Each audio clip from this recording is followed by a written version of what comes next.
ஸ்ரீமதே ராமானுஜாய நமः. ஆழ்வார் எம்பெருமானார் ஜீயர் திருவடிகளே சரணம். ஆண்டாள் திருவடிகளே சரணம். நீளாதுங்கஸ்தனகரி தடி சுத்தமுக்தோக்தி கிருஷ்ணம் பாராத்யம் சம்ஸ்ருதி சதசரசித்தமத்யாவயந்தி சோசிஷ்டாயாம் சிருஜ நிகழ்யம் யா பலாத் கிருப்யமுண்டே கோதாதஸ்ய நம இதமிதம் பூயே வஸ்து பூயः. அன்ன வயல் புதுவை ஆண்டாள் அரங்கற்கு பன்னு திருப்பாவை பல்வதியும் இன்னிசையார் பாடிக் கொடுத்தாள் அற்பாமாலை பூமாலை சூடிக் கொடுத்தாளைச் சொல்லு. சூடிக் கொடுத்த சுடற்கொடியே தொல்பாவை பாடி எழவல்ல பல்வளையாய் நாடினே வேங்கடவர்க்கென்ன விதி என்ன இம்மாற்றம் நாங்களவா வண்ணமே நல்கு. அன்பர்களே, பக்தர்களே, பாகவதோத்தமர்களே, இன்று மார்கழி மாதம். மார்கழி என்றாலே ஸ்ரீவில்லிபுத்தூரிலே அவதாரம் பண்ணின ஆண்டாள் நாச்சியாரை நினைவூட்டும் மாதம். ஒவ்வொரு நாளும் பொன்னாள். மகா சமுத்திரமான வேத சாரங்களை, அந்த வேதத்தை எளிமையான தமிழிலே தமிழாக்கி நமக்கு திருப்பாவை என்னும் 30 பாசுரங்களிலே பொழிந்து ரசமாக்கி கூடியிருந்து எல்லோருடனும் தானும் பருகும் மகா அமிர்தம்தான் இது. இந்த திருப்பாவை இது நமக்கு கிடைக்கப்பெற்ற மாபெரும் பொக்கிஷம். இங்கே நாம் இப்போது ஆண்டாள் நாச்சியார் அருளிச் செய்த திருப்பாவையின் முதல் 10 பாசுரங்களினுடைய விளக்கத்தை இந்த வீடியோ மூலம் அனுபவிக்கலாம். தொடர்ந்து அடுத்து வரும் நாட்களிலே மற்ற பாசுரங்களை அனுபவிப்போம். இப்போது ஆண்டாள் நாச்சியார் அருளிச் செய்த முதல் 10 திருப்பாவை பாசுரங்களுடைய விளக்கத்தை சுருக்கமாக 10 நிமிஷங்களிலே அனுபவிப்போம். வாருங்கள். பாதகங்கள் தீர்க்கும் பரவனடி காட்டும் வேதம் அனைத்துக்கும் வித்தாகும் கோதைத்தமிழ் ஐயைந்தும் ஐந்தும் அறியாத மானிடரை வையம் சுமப்பதும் வம்பு. பாதகங்கள் தீர்க்கும் பரவனடி காட்டும் வேதம் அனைத்திற்கும் வித்து இது ஆண்டாள் நாச்சியார் அருளிச் செய்த ஐந்தும் 25 ஐந்துமான 5 25 + 5 30 ஆக 30 பாசனங்கள் கொண்ட திருப்பாவை. சரி, ஆண்டாள் யார்? பெருமாளை மனத்தாலும் வாயாலும் ஆண்டவள், சூடிக் கொடுத்த சுடற்குடியாள், நாராயணனே எல்லோருக்கும் மோட்சம் கொடுக்கக்கூடியவன் என்று உறுதியளித்தவள், பெருமாளையே மனம் புரியும் தகுதி கொண்டிருந்தாள். அப்போ ஏதோ ஒரு ரகசியம், ஒரு தகுதி ஆண்டாளுக்கு இருந்தது என்பது நமக்கு புரிகிறது.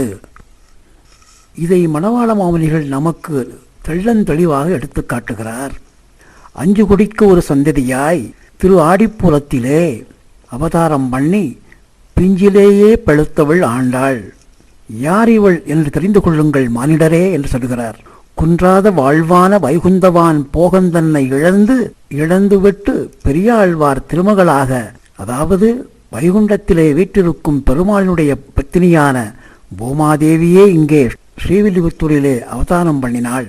ஸ்ரீவில்லிபுத்தூர் என்னும் கஷேத்திரத்தை தேர்ந்தெடுத்து அதையே கண்ணன் பிறந்த ஆயர்பாடியாக தன் விரதத்திற்கு ஏற்ற நிலமாக மாற்றிக்கொண்டு நமக்கெல்லாம் திருப்பாவை மூலமாக உபதேசம் பண்ணுகிறாள் ஆண்டாள் நாச்சியார். ஆகையால் அவள் சொல்லும் ஒவ்வொரு வார்த்தையும் வேத வாக்கியம், வேத ரகசியங்கள். ஆகவே வேதமனைத்திற்கும் வித்தாக விளங்குவது திருப்பாவை. பெருமாளின் பெருமைகளை நன்கு நமக்கு தெரிய வைத்து நம்மையெல்லாம், அதாவது அவள் குழந்தைகளான நம்மையெல்லாம் வைகுந்தம் கொண்டு சொல்லும் முயற்சிதான் இந்த திருப்பாவை அருளிச் செயல். தன் கடமையை முடித்துக்கொண்டு மீண்டும் பூலோகத்திலிருந்து அவள் இருப்பிடமான வைகுந்தம் அடைந்து பெருமாளோடு சேரும் நிகழ்ச்சியைத்தான் ஒரு நாடகமாக நாச்சியார் திருமொழி மூலம் நமக்கு எடுத்துரைத்து பெருமாளோடு மீண்டும் தன்னுடைய யதாஸ்தானம், அதாவது வைகுண்டம் அடைகிறாள். அதற்காக அவள் பூலோகத்தில் தேர்ந்தெடுத்த பெருமாள்தான் அழகிய மணவாள பெருமாள், ஸ்ரீரங்கம் ரங்கநாத பெருமாள். ஆக சாக்ஷாத் பூமாதேவி நாச்சியாரே ஆண்டாளாக அவதாரம் பண்ணி வேதத்திற்கு சமமான 30 பாசுரங்களை அருளிச் செய்து நமக்கெல்லாம் ஒரு ரகசியத்தை சொல்லியிருக்கிறாள். அந்த விஷயங்களை எல்லாம் முதலிலே 10 பாசுரங்கள் மூலமாக ஆண்டாள் நாச்சியார் சொல்லக்கூடிய விஷயங்களை நாம் சுருக்கமாக 10 நிமிஷத்திலே அனுபவிக்கலாம். வாருங்கள். திருப்பாவையின் மூலம் முதல் முயற்சியாக ஆண்டாள் நாச்சியார் விரும்புவது தான் மட்டும் மோட்சம் போக வேண்டும் என எண்ணாமல் வையத்து வாழ்வீர்கள் என்று எல்லோரையும் அழைக்கிறாள். தனக்கு உதவியாக தோழிமார்களை எல்லாம் வைத்துக்கொண்டு பெருமாளை அடையும் முயற்சியில் இறங்குகிறாள் ஆண்டாள் நாச்சியார். இப்போது ஒவ்வொரு பாசுரத்தினுடைய உட்கருத்தையும் சுருக்கமாக பார்க்கலாம். முதல் பாசுரமான மார்கழி திங்கள் என்ற பாசுரத்திலே ஆண்டாள் சொல்லும் உயர்ந்த கருத்துகள். நோன்பு நோக்க விரதம் புரிய நல்ல மாதம் மார்கழி என்கிறாள். கண்ணனும் கீதையிலே மாதங்களில் சிறந்தது மார்கழி என்று சொல்கிறார். விரதமிருந்து யாரை அடைய நாம் முயற்சிக்க வேண்டும்? நாராயணனே நமக்கே பறை தருவான், நாராயணன் ஒருவன் மட்டுமே மோட்சத்தை அளிக்க வல்லவன் எனும் விஷயங்களை 1ஆம் பாசுரத்திலே தெரிவிக்கிறாள் ஆண்டாள் நாச்சியார். அடுத்ததாக வையத்து வாழ்வீர்கள் எனும் 2வது பாசுரத்திலே உலக மக்களுக்கு அறிவுரை சொல்லுகிறாள். வையத்து வாழ்வீர்கள், விரதம் மேற்கொள்ளுங்கள். எப்படி என்றால், எனது தந்தையார் பெரியாழ்வார் சொல்லிக் கொடுத்திருக்கிறார். வைத்த நெய்யும் காய்ந்த பாலும் வடிதயரும் நறுவெண்ணையும் இத்தனையும் பெற்றிலே நீ பிறந்த பெண்ணே என்று சொல்லும்படியாக இத்தனை விஷயங்களையும் நாம் நமக்காக செய்யாமல் அந்த கண்ணனுக்கே இவையெல்லாம் தகுந்தவை, இவையெல்லாம் அவனே உண்ணத் தகுந்தவை என நெய் வேண்டாம், பால் வேண்டாம், தயிர் வேண்டாம், வெண்ணெய் வேண்டாம் என்றெல்லாம் எல்லாம் ஒதுக்கி வைத்துவிட்டு இந்த மாதத்திலே அவனை குறித்து விரதமிருந்து அவனை அடைய முயற்சிப்போமாக என்று சுருக்கமாக சொல்கிறாள். 3வது பாசுரத்திலே ஓங்கி உலகளந்த உத்தவனுடைய புகழை பேசுகிறாள். 1000 நாமங்கள் பாடுவோம். அப்படி நாம் அவனை பாடி மகிழ்ந்தால் மும்மாறி மழையை கொடுப்பான், தானியங்கள் நன்கு விளையும், பசுக்கள் மடி நிறைய பால் கறக்கும், நீங்காத செல்வம் நாம் அடைவோம். அதாவது அவனோடு எப்போதும் பிரியாத அன்பு செல்வம், அதுதான் நீங்காத செல்வம் நமக்கு கைகூடும் என உறுதியாக கூறுகிறாள் ஆண்டாள். அடுத்தது ஆழிமலை கண்ணா என்று ஆரம்பித்து சொல்லுகிறாள். வருண பகவானுக்கு அன்பு கட்டளை இடுகிறாள் ஆண்டாள். எப்படி மழை பெய்கிறது எனும் இயற்கை மற்றும் விஞ்ஞான விஷயங்களை எளிமையாக நமக்கு கூறுகிறாள் ஆண்டாள். கடல் நீர் ஆவியாகி மேலே சென்று மேகமாகி குளிர்ந்து பின் இடிபின்னலோடு மழை பெய்யும் என்னும் விஷயத்தை ஆழிமலை கண்ணன் செய்கிறான். அவனை ஆண்டாள் கேட்டுக்கொள்கிறாள்.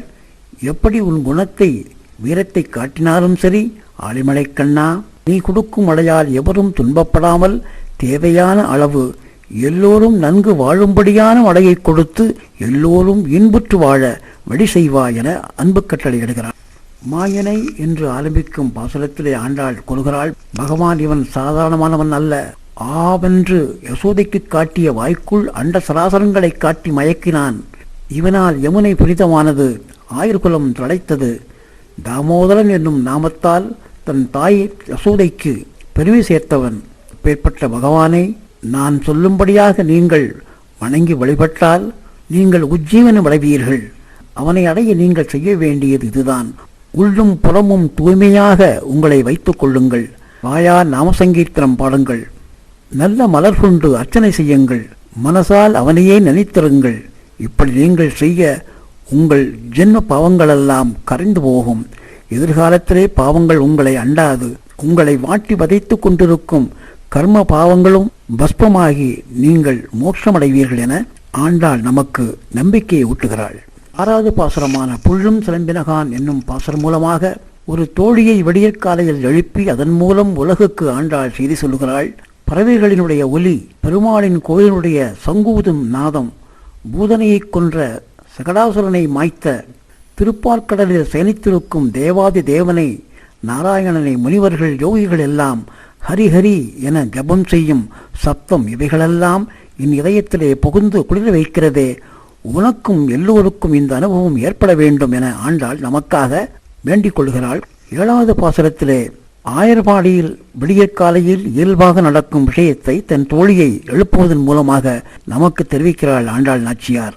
ஆனைச்சாத்தன், அதாவது வலியன் கரிச்சான் குருவிகள் இறை தேடும் முன்னாலே கூற்றி விட்டு புரியும் முன்னால் பேசக்கூடிய பாஷைகள் மற்றும் ஆயர்பாடி பெண்கள் தயிர் கடையும் சமயம் 2 தாலிகள், அதாவது அச்சுத்தாலி ஆமைத்தாலி என்று இரண்டும் சேர்ந்து உராய்ந்து எழுப்பும் ஒலி, கேசவனை பாடும் கானங்கள், இவைகள் எல்லாம் நம் காதிலே விடியற்காலையிலே விழும்படியாக நினைத்து கொண்டு நாம் துயிலெழ வேணும் என ஒரு தோழிம்புறமாக விளக்கிச் சொல்கிறார் ஆண்டாள். ஏனெனில் நம் உள்ளத்திலே அந்தராத்மாக பகவான் உறைந்திருக்கிறான் என்பதை நமக்கு ஞாபகப்படுத்துகிறாள். 8வது பாசுரத்திலே கீழ்வானம் எனும் பாசுரம் மூலமாக ஆண்டாள் நமக்கு சொல்லும் விஷயம் கோதுகலமுடைய பாவாய் எழுந்திராய் என கூறுகிறாள்.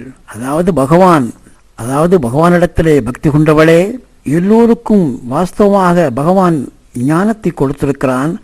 ஆனால் அந்த ஞானம் ரஜோ மற்றும் தாமச குணங்களால் அவ்வப்போது அஞ்ஞானமாகி நம் கண்களை மறைக்கக்கூடும். ஆக இப்படியாக நம்மை திருத்தி பணி கொள்ளும் விஷயத்தைத்தான் ஆண்டாள் கடைப்பிடிக்கிறாள். எல்லோரும் பெருமாளை அடைந்து மோட்சம் போக வேண்டும். பாதிப்பேர் போய்விட்டார்கள். ஆனால் ஆண்டாளுக்கு மனம் திருப்தியாகவில்லை. மேலும் சொல்கிறாள், உன்னை விட்டுவிட்டு போக விரும்பாமல் பாதிப்பேரை நிறுத்தி வைத்து கூட்டமாக கோஷ்டியாக சேர்ந்து அந்த பகவானை, கேசியை கொன்றவனை, சானூரான் முஷ்டிகன் போன்ற அதர்மவாதிகளை முடித்தவனை, அந்த நாராயணனை நாம் போய் சேவித்தால் ஆ என்று நம்மை கண்டு மகிழ்ச்சியடைந்து நம் தேவைகளை எல்லாம் பூர்த்தி செய்வான் என தோழி மூலமாக நமக்கு நல்ல செய்தியை சொல்லுகிறாள் ஆண்டாள் நாச்சியார். அடுத்து தூமணி மாடம் மூலமாக சொல்லக்கூடிய விஷயம், உலகத்திற்கு ஒரு உண்மையை உணர்த்துகிறாள் ஆண்டாள். வழக்கமாக வெளிச்சம் இல்லாமல் தான் எல்லோரும் இரவிலே தூங்குவார்கள்.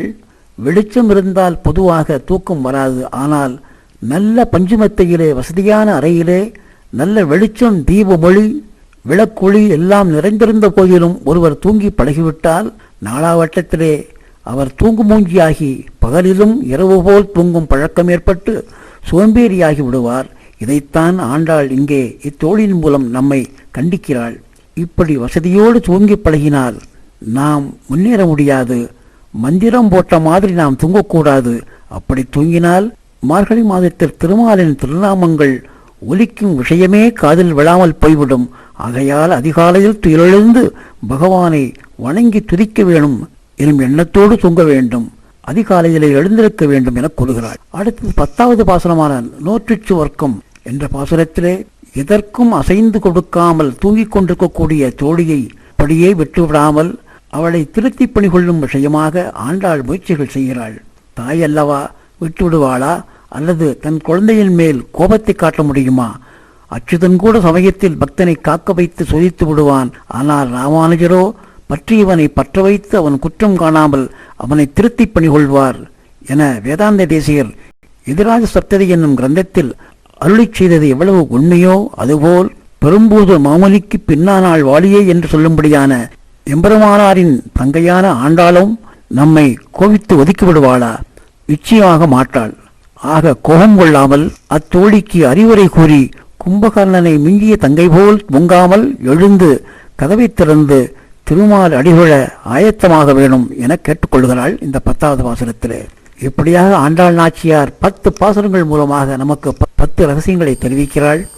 ஆண்டாளுடைய உபதேசங்களை கேட்டு நாமும் இந்த மார்கழி மாதத்திலே பகவானுடைய அடிதொழுது வாயினால் பாடி மனத்தினால் சிந்திக்க போய புழையும் பூதகவான் என்னமும் தீயினில் தூசாகும் என்று அவள் சொன்னது போல் நம்மளுடைய பாவங்கள் எல்லாம் கரைந்து மறைந்து போகும். அவனுடைய திருடியை அடைவதற்கு நாமும் தகுதியாக முடியும் என ஆண்டாள் நாச்சியார் சொன்ன விஷயத்தை கூறிக்கொண்டு ஆழ்வார் எம்பெருமானார் ஜீய திருடிகளே சரணம், ஆண்டாள் திருடிகளே சரணம்.